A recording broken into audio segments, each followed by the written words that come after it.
If you have shoulder pain from a rotator cuff tear, it can massively disrupt your quality of life. It can make simple things like getting dressed, putting away dishes, or even wiping after using the bathroom feel difficult and painful.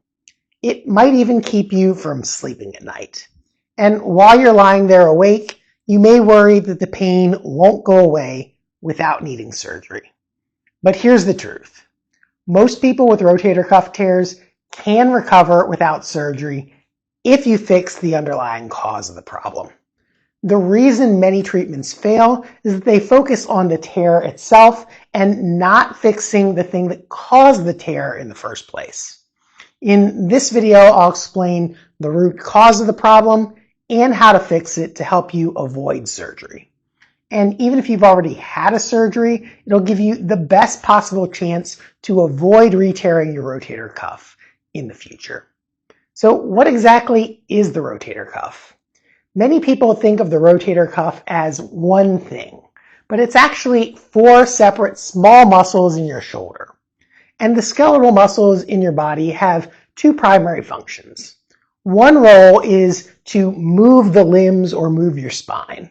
And those are usually larger muscle groups. Examples would be your chest, your deltoid, and your lat muscles. Then you have smaller muscles, and their job is to stabilize the joint. And that's essentially what the rotator cuff muscles do. They help to stabilize the ball centered inside the socket as you move your arm.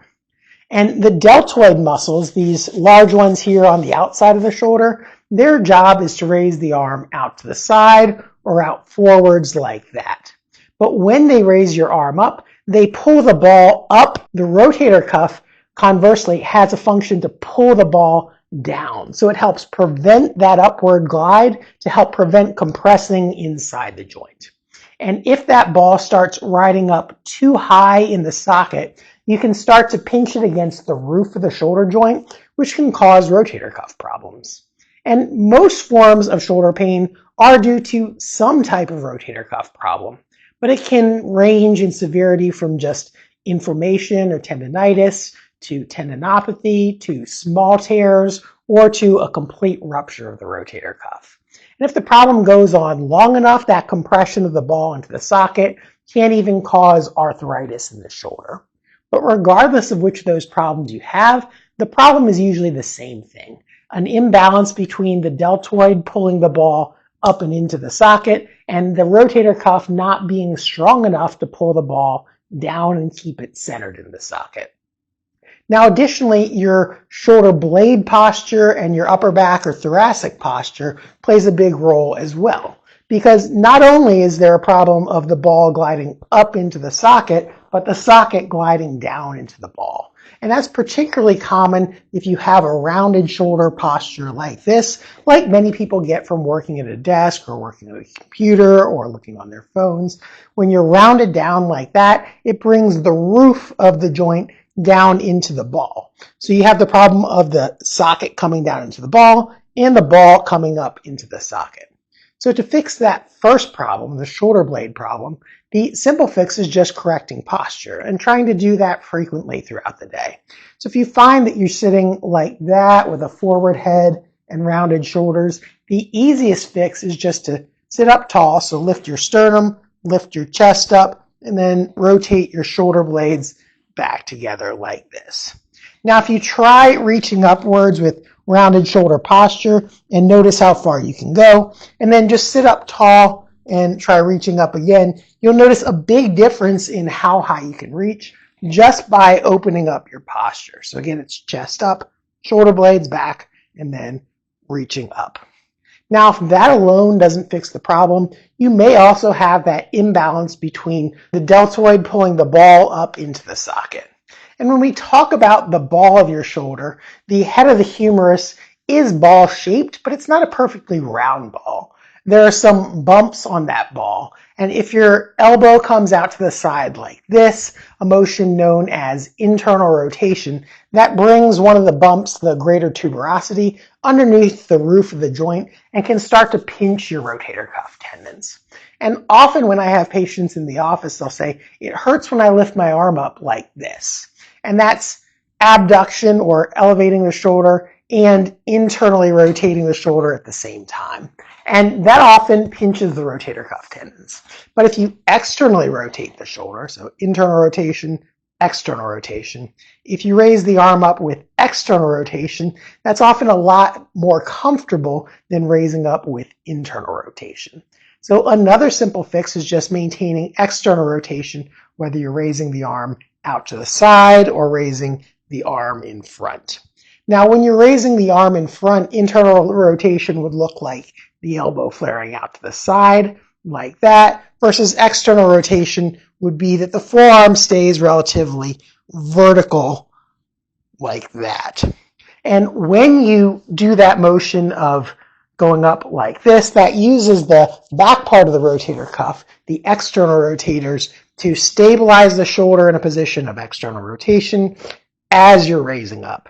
And as you're raising up, your chest muscles and your lat muscles, they are internal rotators of the shoulder. So as those come on tension as you're raising up, they're trying to rotate the shoulder inwards this way, and you're using the rotator cuff muscles to hold that external rotation position as you raise up, and also pull that ball down into the socket.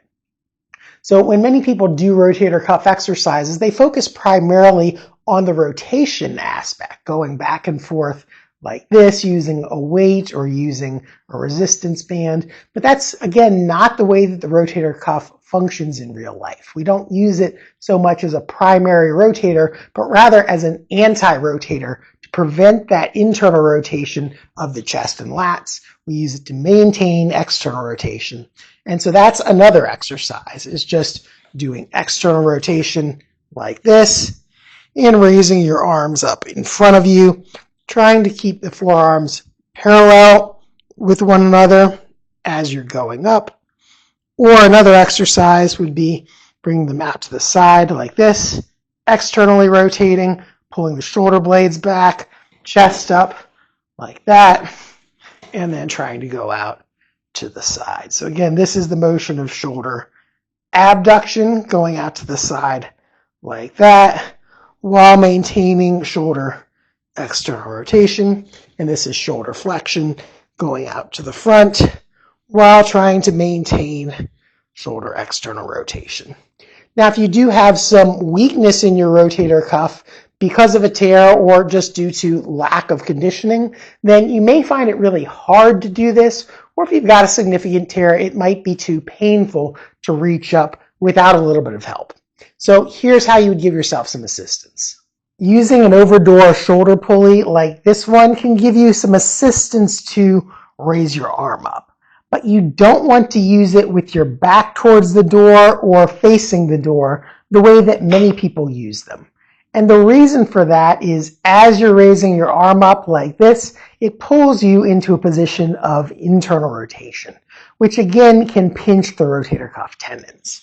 So instead, you want to turn your chair sideways to the door with your painful arm facing the door.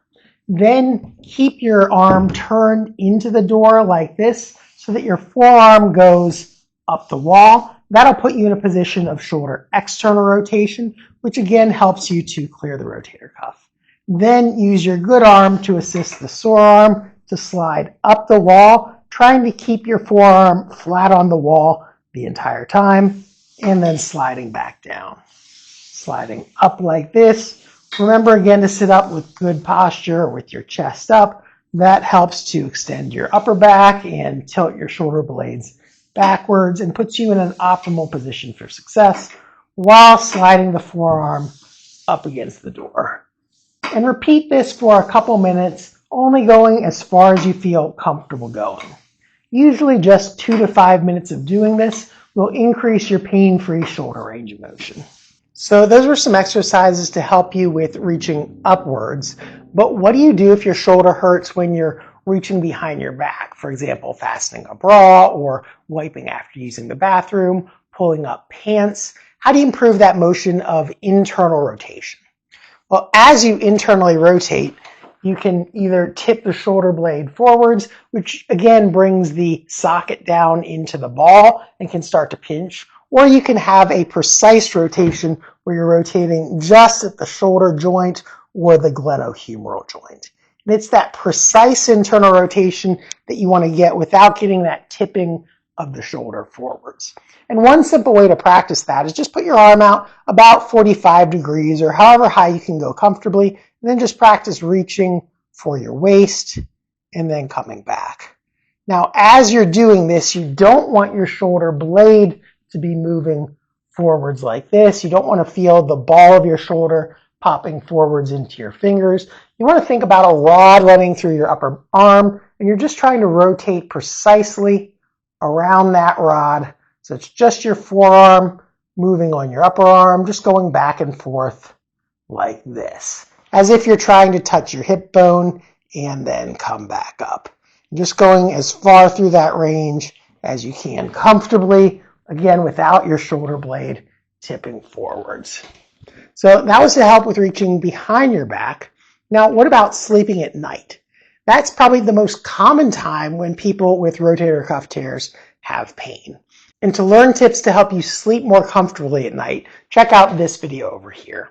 But before you go, if you found this one helpful, make sure to give it a like, and if you haven't already, subscribe to the channel so you get notified of my future tips. Thanks for watching, and I'll see you in the next one.